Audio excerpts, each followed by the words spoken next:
Sex determination, heading डालेंगे sex determination in honey bee, sex determination in honey bee. थोड़ा unique type का है। Honey bee में sex determination को कहा जाता है हेप्लोडिप्लॉइडी मैकेनिज्म, हेप्लोडिप्लॉइडी मैकेनिज्म, इसको कहते हैं हेप्लोडिप्लॉइडी मैकेनिज्म। अब देखो हेप्लोडिप्लॉइडी मैकेनिज्म बहुत इंपॉर्टेंट है, इसको हेप्लोडिप्लॉइडी मैकेनिज्म सबकी क्लास बार बार रुक रही है या मेरे में नेट में नहीं दिख रहा है, आपके नेट में प्रॉब्लम होगा। देखिए हेप्लोडिप्लॉइडी मैकेनिज्म में क्या होता है, इसको पहले ध्यान से समझेंगे हम लोग। हेप्लोडिप्लॉइडी मैकेनिज्म कहाँ है, ये हनी बी के अंदर देखने को मिलता है, जिसको आप एपिस इंडिका कह लीजिए। Honey bee, apis indica, apis dorsata, apis mellifera, apis florea, 4 प्रकार के हनी बी की स्पीसीज देखने को मिलती है। हम एपिस इंडिका मान लेते हैं, इंडियन हनी बी। ठीक, अब इसके बाद आइए हनी बी में आपको पता है हनी बी के अंदर 2 प्रकार के,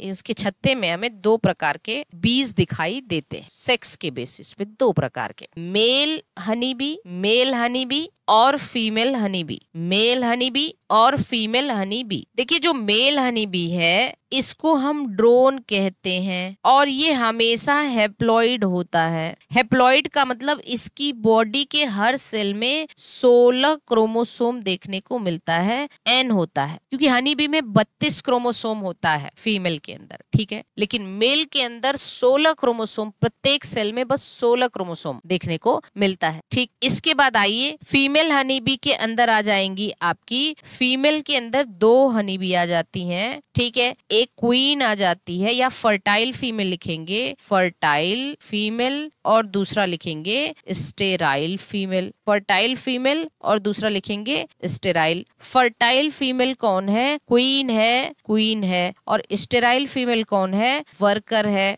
हट रहे हैं बस, देखिए। अच्छा, फर्टाइल फीमेल में 2n बराबर 32 क्रोमोसोम, स्टेराइल में 2n बराबर 32 क्रोमोसोम। अच्छा, ये 2n और n क्या है, एक बार इसको भी हम लोग समझ लें थोड़ा। और n, जैसे मेरे हर एक सेल में, आइए पहले इसको देख लीजिए, लिख लीजिए, फिर आगे चलते हैं। 2n बराबर 32, मतलब कुल मिला के मेल में 16 और फीमेल में 32 क्रोमोसोम। मेल हैप्लॉइड और फीमेल कैसी होती हैं, डिप्लॉइड होती हैं। फीमेल कैसी होती हैं, डिप्लॉइड होती हैं, यही ना, इसीलिए तो इसको हैप्लोडिप्लॉइडी कहा जाता है।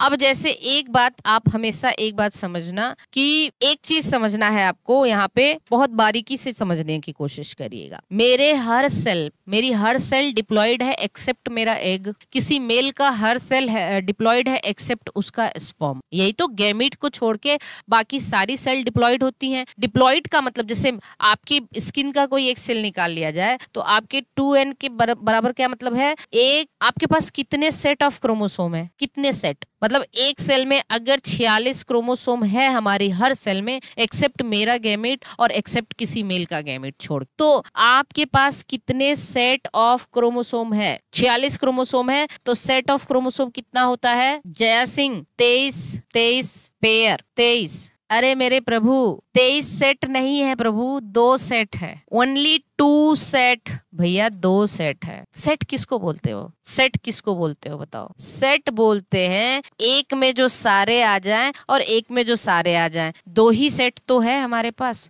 1 से लेके 23 एक सेट हो गया, 1 से लेके 23 एक सेट हो गया, जो एक सेट हमारे फादर से आया है और एक सेट हमारी मदर से आया है। 23 पेयर जरूर हैं पर सेट तो 2 ही है। देखो 46 कैसे लिखते हो आप, 46 लिखने का मतलब यह है कि 1 ठीक फादर वाला, 1 मदर वाला, 2 फादर वाला, दूसरा मदर वाला, 3 फादर वाला, तीसरा मदर वाला, 4 फादर वाला, चौथा मदर वाला, ऐसे ऐसे करके देखो 1 1 2 2 3 3 4 4 5 5 ऐसे करके हमारे पास 46, मान लो हम फीमेल हैं तो 46वां मतलब 23वां पेयर मेरे पास एक्स और एक्स होगा, ठीक। तो 23 पेयर है पर सेट तो 2 ही है, एक सेट फादर से आया 1 से लेके 23 और एक सेट मदर से आया, मेरे फादर ने स्पर्म के द्वारा 1 से लेके 1 2 3 4 5 और लास्ट 23 तक क्रोमोसोम मेरे फादर ने दिया है और 23 मेरी मदर ने दिया है मुझे, तो 2 ही सेट तो हुआ। तो तो सेट 2 है। तो जब किसी भी इंडिविजुअल सेल के अंदर 2 सेट ऑफ क्रोमोसोम हो तो उसको डिप्लॉइड कहते हैं। लेकिन अगर किसी सेल में एक ही सेट ऑफ क्रोमोसोम है, जैसे एक ही सेट का मतलब पहला, दूसरा, तीसरा, चौथा, पांचवा, छठवां एंड 16वां, ऐसे 16वां, इसको हैप्लॉइड कहेंगे। तो ड्रोन की हर बॉडी में एक ही सेट ऑफ क्रोमोसोम है, क्योंकि वो एग से डेवलप हुआ। तो एग में 1 2, एग में तो एक ही सेट होगा, स्पर्म में तो एक ही सेट होगा। मेरे एग में कितना क्रोमोसोम है? 23। किसी के स्पर्म में कितना क्रोमोसोम है? 23। क्योंकि एग और स्पर्म हैप्लॉइड ना होंगे तो वो दोनों मिलके फिर डिप्लॉइड बनाएंगे ना। अगर दोनों डिप्लॉइड रहेंगे तब तो हम टेट्राप्लॉइड हो जाएंगे। तो यही तो होता है गैमीट फॉर्मेशन के दौरान, एग और स्पर्म में एक एक सेट जाए। यही तो बताया था लॉ ऑफ सेग्रीगेशन। तो गैमीट में हमेशा एक सेट होता है, हर क्रोमोसोम का एक कॉपी होता है बस। अगर मैं मेरा जो है क्या कहते हैं मतलब फादर का दोनों सेट रह जाए गैमीट में, मदर का दोनों सेट रह जाए, तो जो एम्ब्रियो बनेगा वो डिप्लॉइड ना होकर टेट्राप्लॉइड हो जाएगा। समझ पा रहे हो? तो कुल मिला के कहने का मतलब ये है कि किसी गैमीट के अंदर एक ही सेट ऑफ क्रोमोसोम, मतलब हर क्रोमोसोम की बस एक कॉपी हो। ठीक,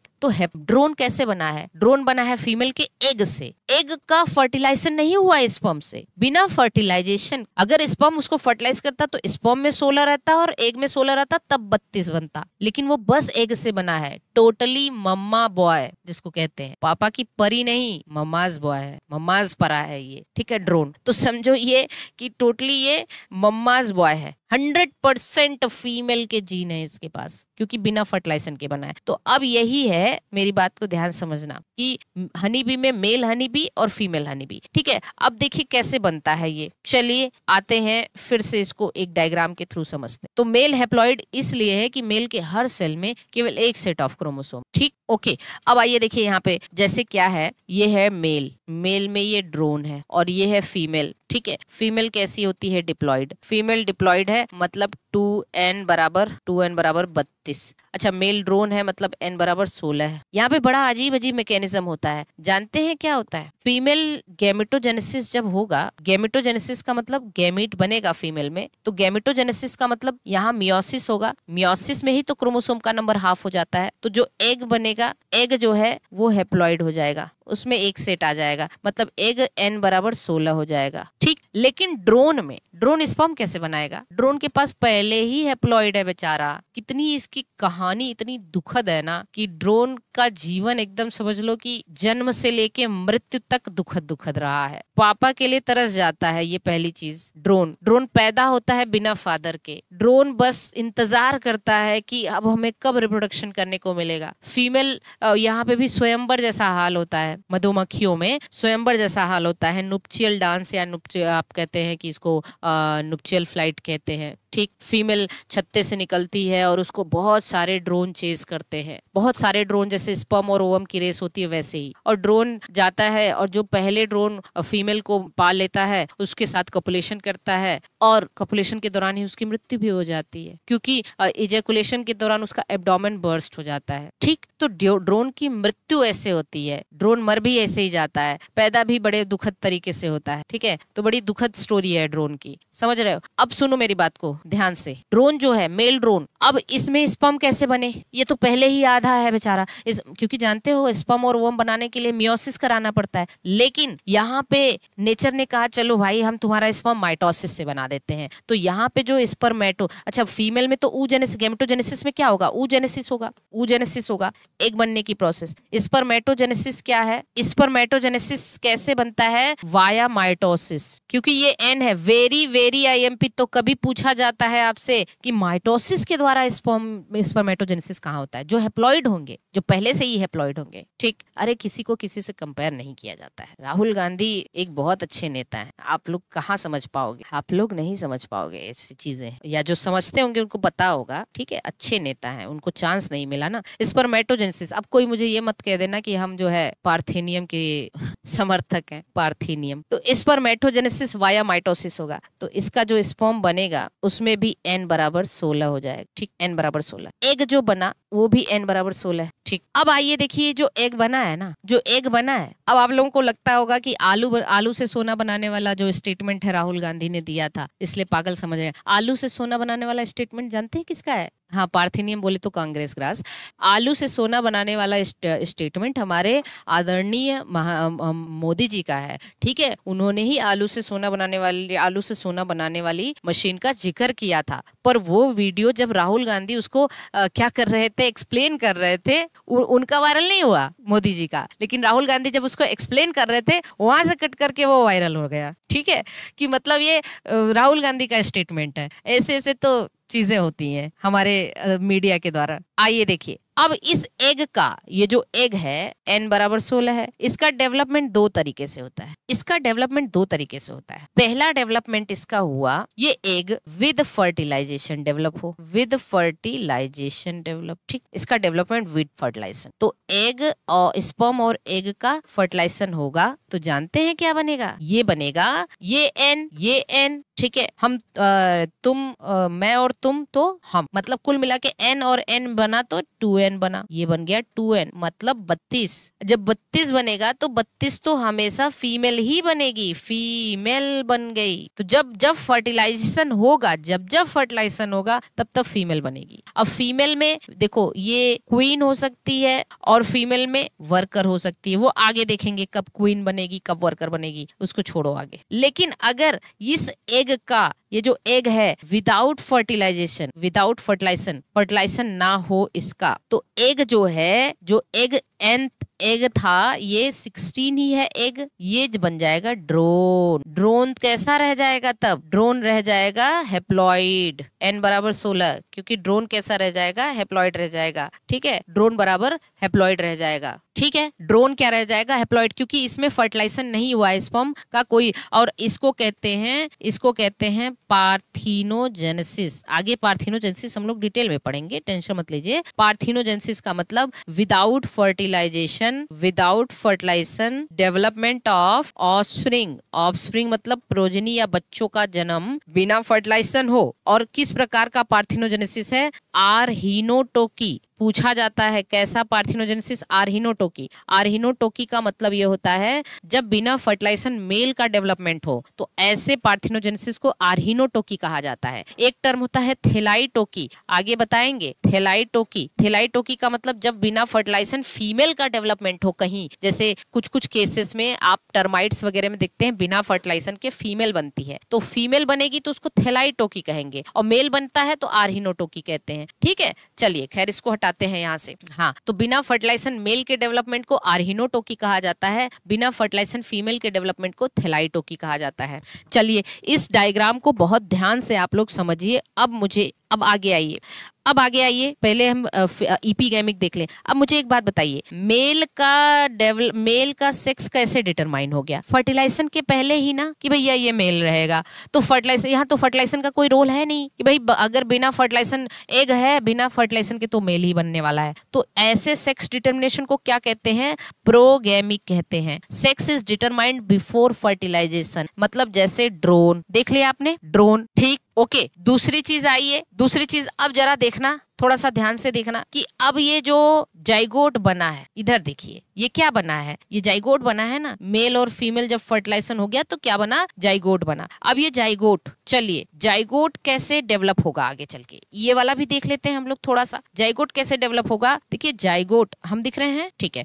जाइगोट आगे चल के क्या बनाएगा, लार्वा बनाएगा, ठीक है, लार्वा बना। इसके लार्वा को क्या कहते हैं, लार्वा को हनी बी के लार्वा को ग्रब कहा जाता है, ग्रब। ये जो ग्रब है ना, इसमें से जो लार्वा सबसे पहले वहां पे क्या होता है, रॉयल जेली, छत्ते के अंदर होता है रॉयल जेली को फीड कर लिया। जैसे स्पर्म और ओवम की रेस सब जगह है समझो, पहले सबसे पहला लार्वा जिसने रॉयल जेली को चखा, रॉयल जेली वर्कर बी ही प्रोड्यूस करते हैं, ये सब एनिमल किंगडम में पढ़ेंगे हम लोग, royal jelly worker bee produce करते हैं। तो larva feed on royal jelly, जिसने सबसे पहले रॉयल जेली को चख लिया, वो चेंज हो जाता है, वो डेवलप इनटू क्वीन, क्योंकि ये जाइगोट है ना, तो जाइगोट तो हमेशा ये 2n32 रहेगा, 2n बराबर 32 हो जाएगा, तो ये फीमेल ही होने जा रही। 2n तो हमेशा फीमेल और n हमेशा मेल, तो देखिए डेवलप इनटू क्वीन। अच्छा भाई, ये तो क्वीन में चेंज हो जाएगी, जो सबसे पहले क्वीन में चेंज होगी, ठीक है, ये क्वीन क्या करेगी, ये क्वीन रिलीज या सिक्रीट क्वीन सब्सटेंस। ये क्वीन क्या रिलीज करती है, क्वीन सब्सटेंस, डेकेनोइक एसिड करके होता है, इसको कहते हैं that secretes queen substance, queen substance. अब ऐसा समझ लो कि ये भी हो सकता है कि बहुत से लार्वे ने रॉयल जेली को फीड कर लिया हो, ये भी हो सकता है, पर जो सबसे पहले फीड किया होगा उसका डेवलपमेंट पहले होगा और वो एक सब्सटेंस सिक्रीट करेगा जिसको कहते हैं queen substance, very very IMP. ठीक है, क्वीन सब्सटेंस क्या करेगा, अब इस क्वीन सब्सटेंस को जो अदर लार्वा, ठीक, इसको जब भी टेस्ट करेंगे तो वो वर्कर में चेंज हो। ये क्वीन सब्सटेंस क्या करता है, ये अदर, हम आपको पढ़ाएंगे जब फेरोमोन्स पढ़ाएंगे तो गस्टेटरी फेरोमोन पढ़ाएंगे, गस्टेटरी फेरोमोन। गस्टेटरी फेरोमोन का एग्जांपल है क्वीन सब्सटेंस। इसने क्वीन सब्सटेंस रिलीज करना, जो अदर लार्वा है इस क्वीन सब्सटेंस को टेस्ट करेंगे तो इनका जो हार्मोन होता है, फीमेल हार्मोन, वो सप्रेस हो जाता है। तो ये क्या करता है, सप्रेसेस फीमेल हार्मोन। ठीक, हेंस यहाँ पे लिखना, हेंस अदर दोज लार्वी, या ऐसे लिखिए larvae who taste queen substance, जो क्वीन सब्सटेंस टेस्ट करते हैं, change into worker bee, worker bee, ये वर्कर में चेंज हो। और जो वर्कर बी है इनके लार्वा किस पे फीड कर, मतलब ये जो वर्कर बी है larva feed on bee bread लिखते हैं, छत्ते के जो अनवांटेड चीजें बहुत बी ब्रेड होता है, तो ये ऐसे भी लिखा रहता है larva feed on bee bread, ये चेंज हो जाता है किसमें, चेंज इनटू वर्कर। ये भी कहीं कहीं ऐसे लिखा रहता है, लेकिन जो एग्जैक्ट मैकेनिज्म है वो यही है जो हम आपको बता रहे हैं। ठीक है, तो ये क्या हो जाता है, ये वर्कर में चेंज हो जाते हैं। अब ये जो क्वीन सब्सटेंस है इसको हमने कहा डेकेनोइक एसिड है, ये एक प्रकार का, जिसको 9ODA कहते हैं। 9ODA का मतलब 9-ऑक्सो 2 डेकेनोइक एसिड, फुल फॉर्म लिख लीजिए इसका, 9ODA, 9-ऑक्सो 2 डेकेनोइक एसिड। अब मुझे एक बात बताइए, आप मुझे बस इतना बताइए कि वर्कर और क्वीन का जो सेक्स डिटरमाइन हो रहा है वो फर्टिलाइजेशन के पहले हो रहा है कि at the time of fertilisation हो रहा है कि फर्टिलाइजेशन के बाद हो रहा है। एग्जैक्टली फर्टिलाइजेशन के बाद, जाइगोट एम्ब्रियो लार्वा बनने के बाद हो पा रहा है ना। तो ऐसा सेक्स डिटर्मिनेशन जो फर्टिलाइजेशन के बाद हो उसको क्या कहते हैं, ईपीगैमिक कहते हैं। तो देखो ईपीगैमिक या पोस्टगैमिक में हमने लिखा हुआ है ना, ईपीगैमिक या पोस्टगैमिक में हमने लिखा है क्या, फीमेल हनीबी, फीमेल हनीबी लिखा है ना ईपीगैमिक या पोस्टगैमिक में। तो देखिए अब कुल मिला के आप देखिए, अब यहाँ पे बहुत सारी चीजें आपको देखनी है। जो वर्कर है, वर्कर भी फीमेल है लेकिन स्टेराइल है, क्वीन भी फीमेल है लेकिन फर्टाइल है। अब चलिए आप मुझे एक बात बताइए, एक स्टेटमेंट है, एनसीईआरटी का एक स्टेटमेंट है, नोट करके लिखना है, ड्रोन जो है, ड्रोन डज नॉट हैव या has father and son. Drone का ना कोई पिता है ना कोई पुत्र होता है, but has grandfather and grandson. ये एनसीईआरटी का स्टेटमेंट है कि भाई ड्रोन का ना कोई पिता है ना कोई पुत्र है, लेकिन इसके दादा या नाना हो सकते हैं और इसकी जो है बेटी की पुत्री हो सकती है, नहीं बेटी का पुत्र हो सकता है, ग्रैंडफादर एंड ग्रैंडसन। ऐसा कैसे, ड्रोन को देखो, ड्रोन कैसे बना है पहले ये देखो, ध्यान से समझना है। इस स्टेटमेंट में कुछ है नहीं, बस इसको समझना है। ड्रोन को आप देखिए, ये ड्रोन है, ड्रोन बना कैसे, ये